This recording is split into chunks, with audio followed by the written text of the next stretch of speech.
Lorsque les gens se passionnent pour ce qu'ils peuvent apporter à la société, ils cherchent à faire plus et à améliorer constamment ce qu'ils peuvent faire pour les autres. Ils ne se fient pas aux autres pour mener à bien le travail qu'ils souhaitent accomplir. Leur force leur vient plutôt de l'intérieur. En physiothérapie, cette force, c'est la recherche. La recherche est si importante pour la physiothérapie au Canada que cela se reflète dans l'énoncé de position de l'ACP.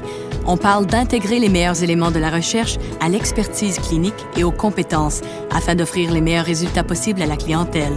Lorsqu'une profession donne la priorité à cette fonction essentielle, elle a le pouvoir d'établir elle-même ses priorités en matière de recherche. Et ces priorités de recherche, confiées à des scientifiques compétents, permettent de générer des connaissances et une expertise qui contribuent à améliorer l'évaluation et la gestion de nos patients.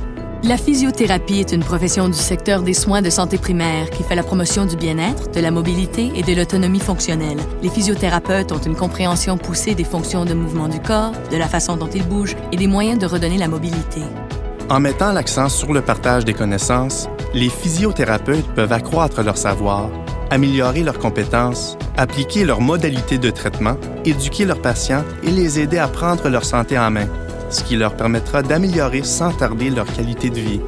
Lorsqu'une profession apporte des améliorations mesurables à la qualité de vie des gens, le tout de manière rentable, on assiste simultanément à une hausse de la valeur de cette profession pour la société dans son ensemble et pour le système de santé en particulier. Le nouveau modèle des soins de santé sera radicalement différent de celui d'autrefois. La prévention sera au cœur de ce modèle, suivi de l'intervention rapide, de séjours à l'hôpital plus courts et d'une obsession pour la guérison, la réadaptation et le retour à la mobilité. Toutes ces caractéristiques sont essentielles au maintien de la qualité des soins dans le cadre d'une enveloppe budgétaire soutenable. À titre d'exemple, en vertu de la loi 179 de l'Ontario, les physiothérapeutes peuvent maintenant évaluer et traiter les blessures et commander des tests diagnostiques, ce qui était auparavant réservé aux médecins. Le premier ministre de l'Ontario a d'ailleurs déclaré à ce propos qu'il est grand temps d'élargir les tâches des physiothérapeutes afin qu'elles correspondent à leurs compétences et à leur formation. Les physiothérapeutes deviendront des joueurs clés au sein de ce modèle. Voilà pourquoi nous devons pouvoir compter sur la recherche pour nous appuyer. Nous devons être prêts. Nous devons être prêts. Lorsque la valeur d'une profession est manifestement en hausse dans la société, les bailleurs de fonds réagissent naturellement en lui accordant un soutien financier accru. Grâce à un financement accru, nous serons en mesure d'accroître notre efficacité et, ce faisant, notre pertinence au sein du système de santé. C'est alors que deux sentiments viendront enrichir notre pratique, l'impression d'être apprécié et celle d'avoir une réelle valeur. Nous savons que les aînés utilisent le système de santé plus fréquemment que les jeunes.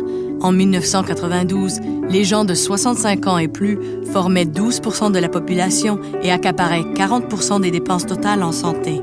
En 2016, les Canadiens de plus de 65 ans constitueront 16 % de la population et sont le segment démographique qui croît le plus rapidement.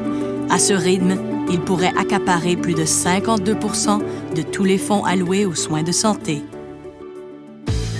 Cette campagne est un effort national concerté qui vise à porter à 10 millions de dollars le fonds de base pour la recherche de la FPC d'ici 2020. En y parvenant, nous serons en mesure de financer des recherches de calibre mondial en lien avec notre engagement professionnel envers nos patients. À l'échelle nationale, les physiothérapeutes, par l'intermédiaire de la FPC, devraient investir au moins 500 000 $ par année en recherche de calibre mondial. Pour ce faire, nous aurons besoin d'un fonds de base de 10 millions. Donc, d'ici 2013, nous allons accroître le fonds de recherche de la Fondation de 2 millions de dollars pour un fonds total de 3 millions. En investissant judicieusement ces sommes, nous serons en mesure de consacrer plus de 150 000 $ par année à nos priorités de recherche, ce qui équivaut à pratiquement tripler notre contribution à des recherches prioritaires. Nous lancerons ensuite la deuxième puis la troisième phase de notre campagne pour la recherche en vue d'atteindre notre objectif de 10 millions de dollars d'ici 2020. Nos recherches doivent viser à fournir des preuves empiriques irréfutables de la valeur des services de physiothérapie. Nous devons influencer les politiques publiques afin que les services de physiothérapie puissent bénéficier d'un appui constant. C'est pourquoi nos recherches doivent nous permettre d'obtenir rapidement des résultats et de nouvelles données qui contribueront à l'augmentation de nos connaissances, de nos compétences et de notre capacité à améliorer la qualité de vie de nos patients. Ces enjeux sont clairs. Et les besoins sont énormes. Imaginez que la physiothérapie, en tant que profession, devienne un chef de file en émergence pour la prise en charge de certains des problèmes de santé les plus pressants auxquels fait face le Canada. Imaginez la différence que vous pourrez faire sur la santé des Canadiens aujourd'hui et pour les générations à venir. Nous invitons tous les membres de la profession à faire preuve de générosité dans le cadre de cette campagne vitale pour la recherche. Quel que soit le montant, chaque contribution pourra faire la différence, comme des gouttes d'eau qui conduisent à la mer. Votre contribution fera des vaguelettes, puis des vagues dont on pourra sentir les effets pour des années à venir.